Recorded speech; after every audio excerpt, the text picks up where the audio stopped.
fokus banget pada bengong-bengong. Boleh nih senyumnya, berikan senyum yang terbaik pada hari ini. Mana senyumnya mana? Aduh, pada cemberut banget akhir bulan ya.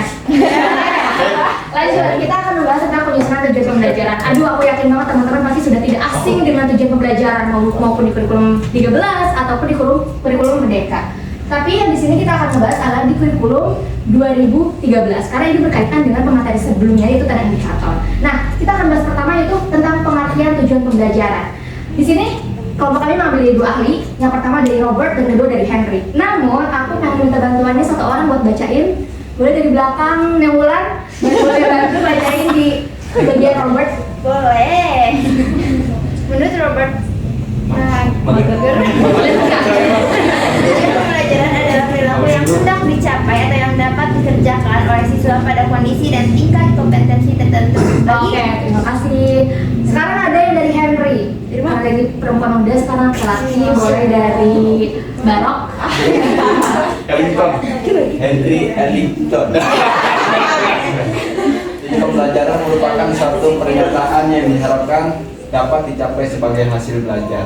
Oke, terima kasih yang sudah membacakan nih. Kalau misalnya kita melihat dari di depan ini, menurut Robert dan Henry, coba kita lihat bareng-bareng. Ada nggak sih kata yang sama dari dua ahli ini? Tujuan. Apa ini? Tujuan. Dicapai, betul sekali. Karena memang pada dasarnya tujuan pembelajaran ini merupakan capaian hasil belajar siswa yang memang diharapkan harus dicapai ketika siswa itu sudah melewati yang namanya proses pembelajaran. Seperti itu. Dan tadi juga disinggung sama Terosi bahwasanya ketika kita mau ke kota, jadi tujuan pembelajaran ini tuh kayak arah yang akan kita tuju gitu. Kita mau membawa anak-anak kita tuh kemana, akan menjadi seperti apa nantinya. Seperti itu ya. Dan sebagai calon guru, kita perlu memahami yang namanya tujuan pembelajaran ini. Kenapa? Karena dengan kita paham mengenai penyusunan tujuan pembelajaran, kita tuh dapat menentukan dan memilah dan memilih kira-kira metode media apa sih yang kira-kira cocok dengan karakteristik siswa yang kita ajar nantinya. Seperti itu ya. Selanjutnya kita akan membahas tentang penyusunan tujuan pembelajaran. Nah, sebelum kita masuk pada akronim ABCD ini yang sudah sangat familiar di telinga kita juga harus tahu dulu bahwa dalam penyusunan di kurikulum 2013 ini, tujuan pembelajaran yang pertama adalah itu merujuk pada indikator pembelajaran. Ya, dan kedua itu adalah di dalamnya terdapat yang namanya KKO, kata kerja operasional. Lalu yang ketiga, kita menyusunnya itu dengan akronim ABCD ini. Yang pertama A, udah semua. Apa? B? Nah, yang biar tidak hanya KKO-nya aja, tidak hanya kata kerjanya saja, tapi juga ada objeknya di sini, yaitu tentang materi atau konten yang akan dipelajari. Ya, ketiga adalah condition. Kondisi itu adalah aktivitas yang akan dilakukan. Lebih singkatnya itu, ya lebih dipelajari bisa teman-teman baca ya di PPT. Bagaimana penggunaan medianya, terus kira-kira metode yang akan digunakannya seperti apa, itu termasuk condition. Dan degree. Degree merupakan persyaratan khusus atau kriteria yang dirumuskan secara baku sebagai bukti bahwa pencapaian tujuan pembelajaran dan proses belajar itu berhasil. Menggunakan kata-kata seperti tepat, benar. Ya lebih sederhananya degree ini kayak tingkatan atau perilaku yang memang diharapkan gitu ya. Kayak misalkan dengan bertanggung jawab, secara tepat, dengan benar seperti itu. Next, kita akan berlanjut pada contoh merumuskan tujuan pembelajaran. Nah, karena tadi sudah dibahas juga sedikit di depan bahwasanya tujuan pembelajaran ini adalah dirujuk dari indikator. Jadi kita harus punya dulu nih indikatornya apa. Karena indikator ini dirujuknya dari mana? Dari KD, betul dari KD ya. Jadi ketika memang sudah dirujuk dan kita sudah mendapatkan hasilnya indikator, sebenarnya kita tuh udah punya modal teman-teman. Karena di indikator ini kita sudah mempunyai B-nya, betul nggak? Betul. Udah punya B, di sini ada kata objeknya, di sini juga ada kata kerjanya. Kita tinggal menambahkan aja apa sih yang kurang dari penyusunannya, karena kan ada ABCD. Sedangkan di sini di indikator hanya membuat B-nya saja. Kita tinggal menambahkan aja. Nah, boleh dong dibaca tujuan pembelajaran sama Dery? Aduh. Mana? Yang tujuan pembelajaran? Semua. Ya, satu aja, yang pas.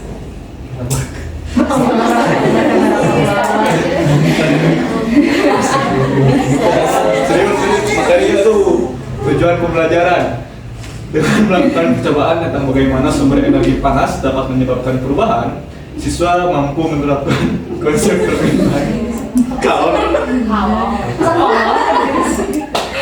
perbedaan kalor dalam kehidupan sehari-hari secara bertanggung jawab. Nah, kita lihat bareng-bareng. Kira-kira A-nya yang mana? Siswa. Betul. B-nya? Aduh. Oke, B-nya? Oke, tepat sekali. C-nya? Dengan melakukan jabatan Oke, dengan melakukan percobaan. D-nya? secara bertanggung jawab. Nah, kita lanjut pada indikator. Nah, indikator yang ini contohnya yang 4.6 itu sama. Ketika kita udah ada indikatornya, sebenarnya kita udah punya modal, tinggal dirumuskan aja pada tujuan pembelajaran. Nah, dalam merumuskan tujuan pembelajaran ini, pastinya kita kan perlu mempertimbangkan ya, apa yang perlu kita akan bawakan, medianya seperti apa. Nah, itu kita tinggal melihat aja fasilitas yang kira-kira tersedia apa gitu.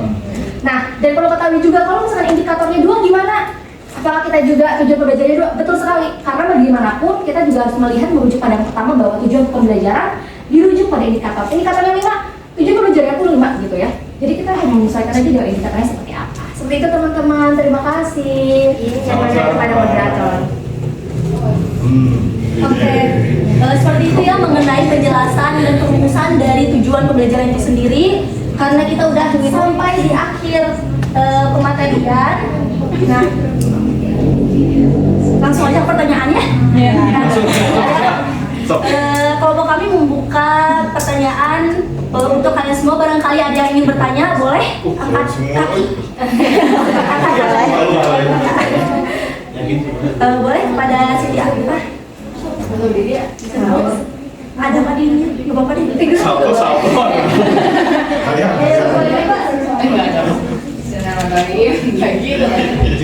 Terima kasih kepada kelompok Tujuh atas kesempatannya. Perkenalkan saya Siti Alifah dengan NIM 2010-409. Izin bertanya ya, bagaimana cara rekan-rekan mengevaluasi efektivitas indikator pembelajaran yang telah disusun? Lalu kriteria apa saja yang rekan-rekan gunakan untuk menilai keberhasilan indikator tersebut?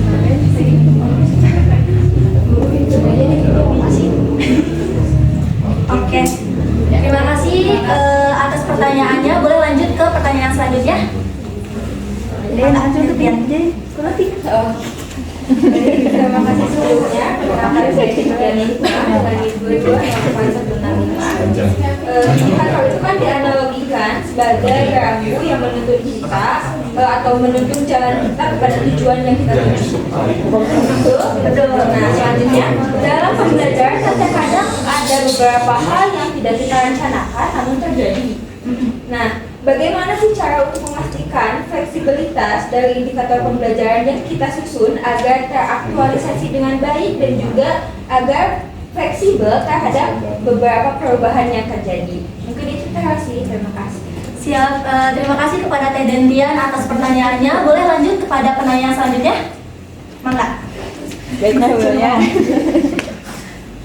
sebelumnya terima kasih. Izin memperkenalkan diri, nama saya Nadia Damayanti dengan NIM 22026997. Dari tadi kan udah dibahas tentang indikator terus ya. Sekarang mau nanya bagian tujuan pembelajaran.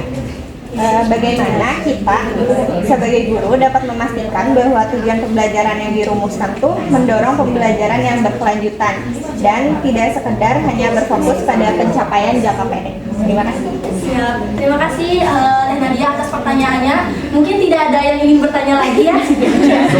Mungkin kan ya. Untuk selanjutnya kami serahkan kepada kelompok yang akan mempresentasikan selanjutnya. Terima kasih. Sama-sama.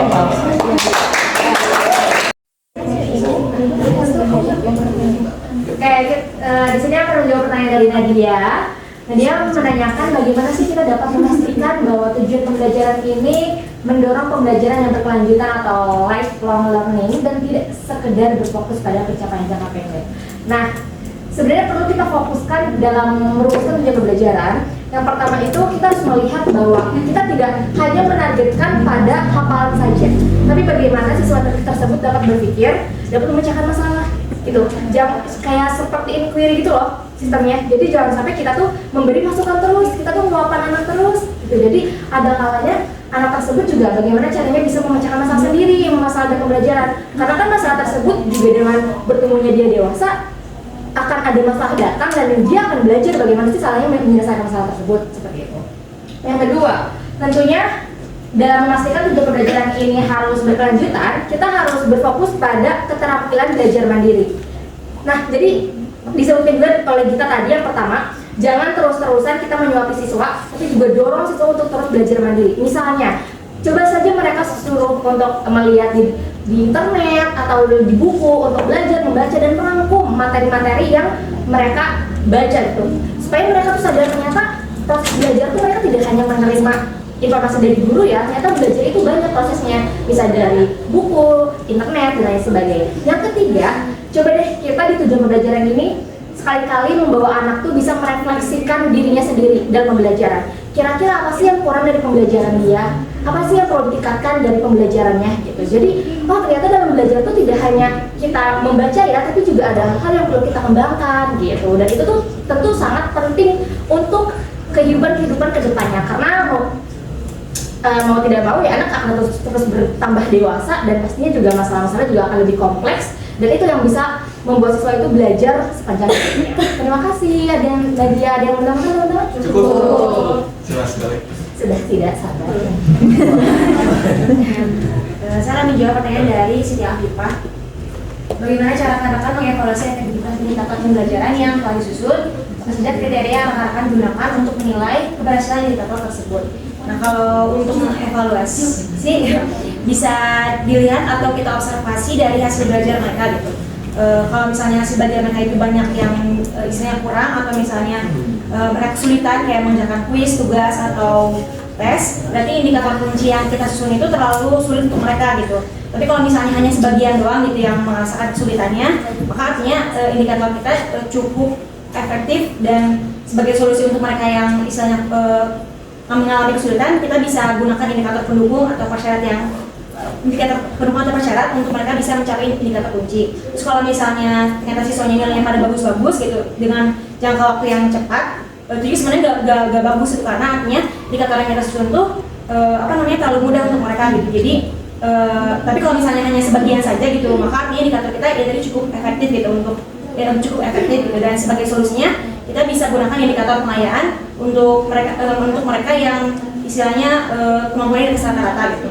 Jadi mengukur efektivitasnya dengan hasil belajar. Terus kalau kriteria yang digunakan untuk menilai keberhasilan indikator, tadi ada prinsip UKRK kan. Jadi salah satunya itu ada kontinuitas. Jadi indikator itu mempunyai hubungan dengan indikator tingkat selanjutnya. Jadi nilai berhasil tuh kalau misalnya indikator tersebut tuh nggak berhenti di kelas 3 saja misalnya, tapi bisa berlanjut ke kelas 4. Terus relevan. Jadi indikator dinilai berhasil kalau itu relevan dengan mata pelajaran. Terus keterpakaian. Indikator juga dikatakan berhasil kalau indikator itu memiliki nilai aplikatif yang dapat si peserta didik aplikasikan di kehidupan masyarakat. Terus indikator juga dikatakan berhasil kalau standar minimal dari KD itu bisa terpenuhi. Dan yang terakhir, indikator juga dikatakan berhasil kalau siswa dalam proses pembelajaran mau aktif dan ikut terlibat. Ada yang cukup, bos? Oke, teman-teman ada yang mau nambahin? Cukup. Oke, lanjut ke pertanyaan selanjutnya dari Tedentia Nurhikmah gitu ya, mengenai bagaimana sih memastikan fleksibilitas dari indikator pembelajaran itu apabila misalkan terjadi beberapa hal yang tidak terduga gitu di lapangannya atau di kejadian yang sesungguhnya. Itu menarik banget ya pertanyaannya, karena memang benar apa yang kita pelajari secara teori dan apa yang akan kita laksanakan secara nyata di lapangan itu bakal mengalami sedikit atau banyaknya perbedaan gitu. Nah, dalam fleksibilitas penyusunan indikator itu tuh sangat penting gitu ya untuk proses belajar mengajar agar tetap berjalan dengan baik gitu, meskipun ada perubahan kondisi. Nah, secara umum itu bisa disimpulkan bahwa fleksibilitas indikator itu bisa dicapai dengan menyusun indikator yang efektif, adaptif, dan juga berfokus pada tujuan pembelajaran sambil tetap membuka ruang untuk membuka ruang untuk penyesuaian di lapangannya. Saya sudah merangkum beberapa gitu ya cara untuk memastikan fleksibilitas indikator ini bisa digunakan untuk atau apabila terjadi hal-hal yang tidak terduga di lapangannya. Nah, yang pertama itu seperti yang kita tahu ya, bahwa indikator itu atau indikator pembelajaran yang baik itu harus bertujuan atau berfokus pada kompetensi inti. Jadi misalkan kalau misalkan membuat indikator itu harus berfokus pada keterampilan, terus apalagi tuh 3 aspek tuh, pengetahuan dan juga psikomotor gitu. Nah, daripada detail teknis yang spesifik. Contohnya gini aja nih, misalkan di indikator itu siswa itu dalam indikator itu siswa bisa menjelaskan macam-macam organ hewan gitu ya dengan menggunakan diagram, tapi karena situasi di lapangannya tidak memungkinkan untuk menggunakan diagram gitu, jadi indikator itu bisa secara fleksibel diubah menjadi siswa dapat siswa dapat menjelaskan fungsi organ hewan menggunakan video atau berupa gambar gitu. Lalu yang kedua itu seperti penjelasan di PPT tentang cara menyusun urutan indikator ya. Nah, indikator itu kan disusun sebaiknya itu berjenjang gitu ya, dari sederhana ke kompleks, dari mudah ke rumit, dari ya yang keempat itu. Nah, itu tuh bisa membantu guru yang misalkan indikator awalnya itu targetnya tuh lebih rendah gitu. Jadi misalkan si siswa itu di kelas tuh indikatornya tuh apa sih, targetnya tuh masih belum sesuai apa yang diharapkan oleh guru, tapi karena indikator yang digunakan itu sebaiknya disusun secara berjenjang, jadi si guru tuh tidak merasa kayak terlalu sakit hati banget gitu karena si anak tuh belum mencapai indikator yang diterapkan atau yang diharapkan. Nah, lalu yang ketiga itu indikator bersifat kontekstual. Nah, kontekstual itu itu tuh disusunnya itu atau disesuaikannya tuh dengan konteks sesuai dengan di lapangannya. Misalkan kayak indikatornya tuh siswa belajar tentang sel-sel tumbuhan menggunakan di laboratorium gitu. Nah, karena mungkin SD mah susah ya nyari laboratorium gitu. Dan waktu aku SD juga belum ada laboratorium. Nah, itu tuh bisa difleksibelkan nih bahwa indikator itu siswa itu bisa mempelajari mengenai sel-sel tadi apa, hewan apa tumbuhan? Hewan. Sel-sel hewan itu pokoknya indikatornya itu bisa disesuaikan dengan situasi lapangan yang ada gitu, situasi sekolah tersebut. Kurang lebih seperti itu penjelasan mengenai saya.